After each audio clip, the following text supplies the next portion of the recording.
Utapata mtu katika maisha yako ambaye ni baghi, ni mtu ambaye yupenda kukuchokoza.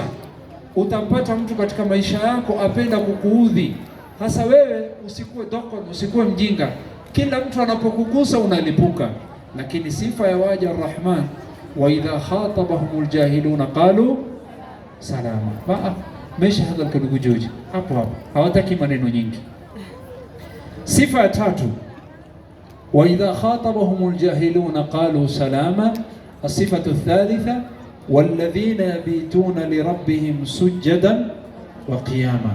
Katika sifa ya tatu ambayo ni waja Ar-Rahman ni kwamba wako na sifa ya kukesha usiku. Haweki sujada. Kwa nini wanakesha usiku? Si kwa TikTok, si kwa Netflix. Wanakesha usiku kwa sababu ya kuswali na ibada.